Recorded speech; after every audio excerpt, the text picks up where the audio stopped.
Well, hello everybody. It's Richard and Craig back with our final feedback video for this run of the course. Yeah, it's great to be with everybody, and it's amazing how fast 4 weeks just passes by, isn't it? It just shoots by, yeah. It's a good thing to know that the present moment is eternal, because otherwise life would flash by very, very quickly. It's a very good point, Craig. Good reminder at this point in the course. Some great comments again. Lots of comments this week around mental health, mindfulness, medication.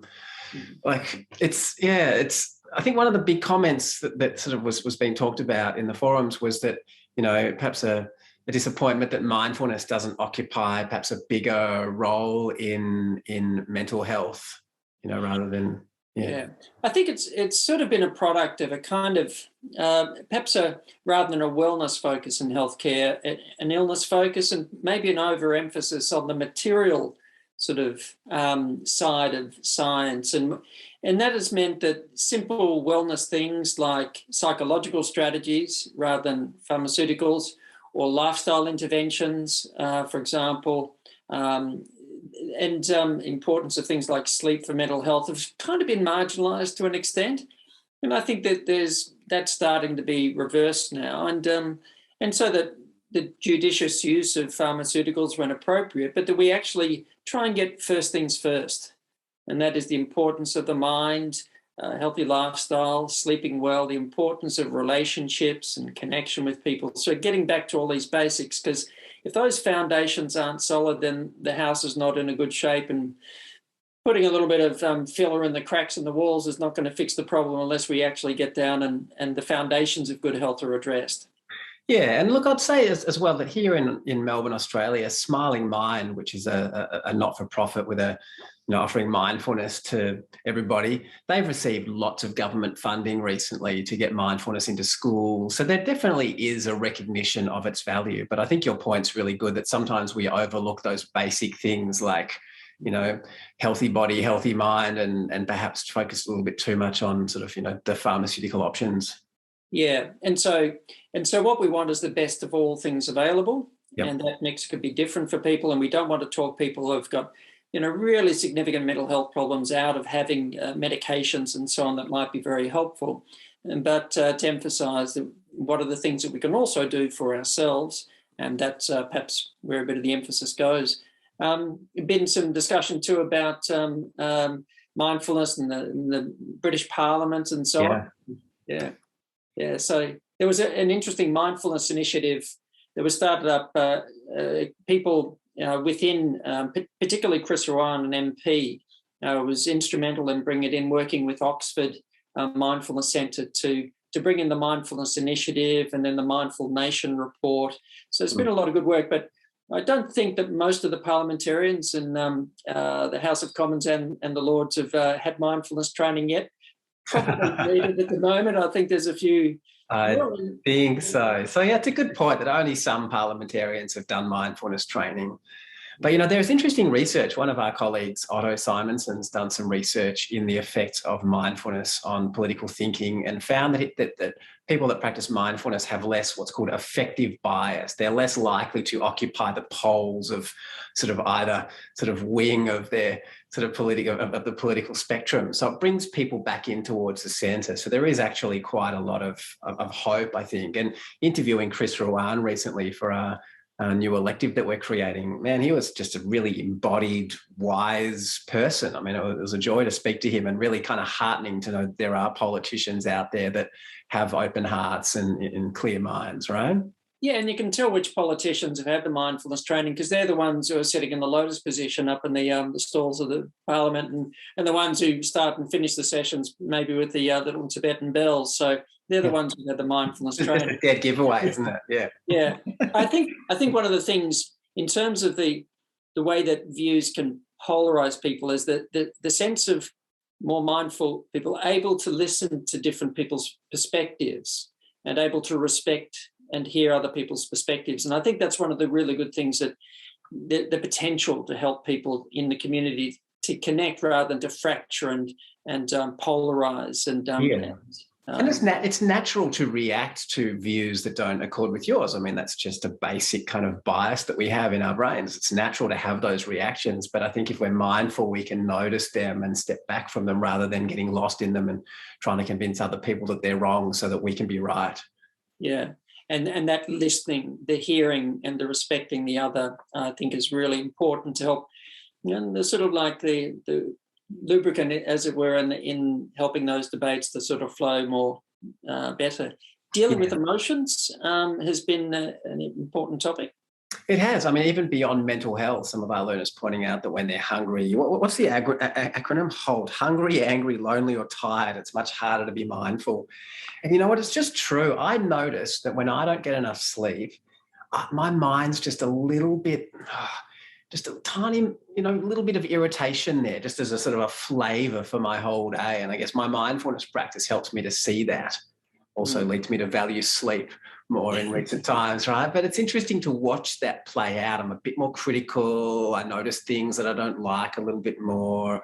So it's very interesting. So mindfulness does help us to recognize these natural tendencies that we have. And of course, it's normal if we're stressed, hungry, lonely, tired. These are the kinds of times that we perhaps need to really practice mindfulness to not just get caught in those typical reactions.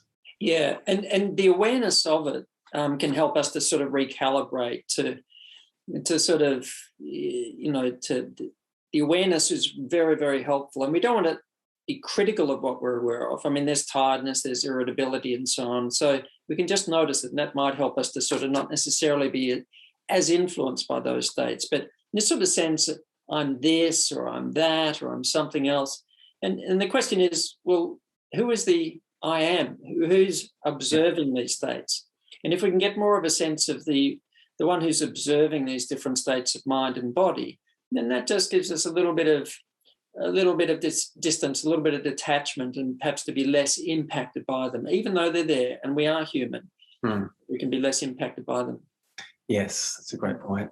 Mindful eating always comes up as a topic in this week as well. It resonates with a lot of people, although some of our learners saying, man, being locked down for 2 years, I seem to be eating a lot of chocolate. So my hope would be that you are mindful of eating that chocolate and enjoying every single square, because otherwise, what a waste. What a waste. Eat it slowly. I suspect there's been a fair bit of unmindful eating going on and just on automatic pilot. And that's, you don't get the enjoyment of it, and also all of the health negative effects of eating too much. So eat mindfully, eat slower. And if you've got one square of chocolate, then just it's 4 bites right there. Savor it. Yeah. Great. Creativity as well. Interesting comments around that this week. Yeah. I've always found this very helpful when I need to, want to do something creative or think, just to stop before starting, just to stop. And not to try and think about something, but just to give a little bit of pause. And then there's a little bit more clarity and space in mind to just observe what comes up and to engage with the thoughts that seem really useful and to let the other thoughts go, as it were. A greater ability to sift relevant from irrelevant, really creative from not. And that's a really great way to start a creative process, by stopping. And this sort of divergent thinking, coming up with the sort of, big idea, the sort of the brainstorming thing, is helped through open awareness practices or open monitoring practices, and the convergent thinking of focusing down on a particular option and bringing it to fruition seems to be helped by focused attention practices. So it's early days in that research, but we're understanding more about how it can support creativity. Yeah, and even just on a more basic level, Craig, just a less busy mind. I mean, we all know what it's like to be standing in the shower or trying to get to sleep, and we suddenly think of something that we'd forgotten, or make some intuitive insight about some problem that we've been dealing with, or we remember someone's name later on, when we're not trying to remember it anymore. We know what it's like when we have that space in the mind that original thoughts arise. And so, of course, it speaks to the importance of mindfulness, of not having a full mind, but having a mindful mind. And also just genuine downtime. I mean, how often these days are most people just being without stimulating themselves with a screen or a podcast or a book or a conversation, So it's really important just to take that time if we want to be creative, if we want to solve problems well and, remember things that are important, just to have moments of quiet and a bit of space in our lives. That's right, to reduce the mental load, and especially when we're going from one complex thing to another in our life, to keep those spaces in between where we just reduce the mental load, and it helps us to turn up to the next thing with Yes. a more conducive state of mind.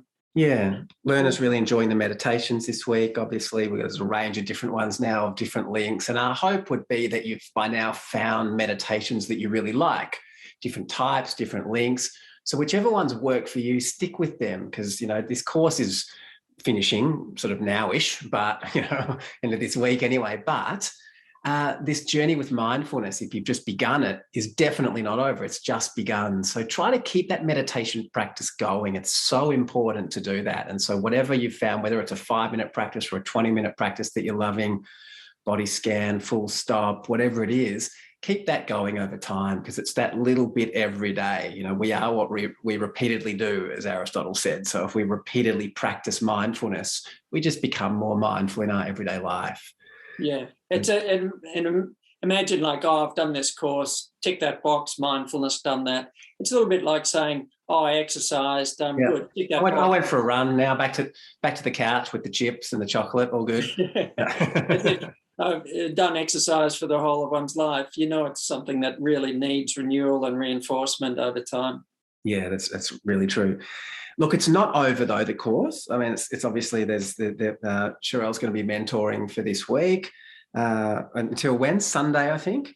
Mm-hmm. This is the last feedback video for this run of the course.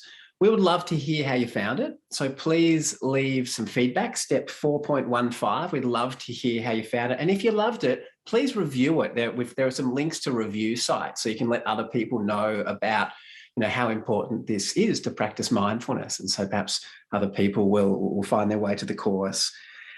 We have a part 2, an extension course. So if you've loved mindfulness for wellbeing and peak performance, do Maintaining a Mindful Life, which is our sort of part 2 course. And that's open now. You can register for that right now. Or you can upgrade this course as well. If you purchase an upgrade, you get eternal access to all of the meditations, all of the resources in this course. So if you've really enjoyed doing this, maybe that'd be a really great investment in your mental health and happiness and well-being. I'd just like to thank everybody as well. You see us every week and you hear from Sherelle, but as you'd imagine, there's a whole bunch of people working very hard behind the scenes, editing videos and doing all the sort of admin stuff, and there's a lot that happens sort of behind the scenes. So I just like to thank everybody at Monash. Definitely like to thank Sherelle. You always do such a wonderful job of mentoring the forums, and thanks to Monash as well for supporting this. Yeah. So, and hopefully everybody can move forward from this course and living a more mindful life. And thank you for being a part of this great community of learners all around the world. Yeah.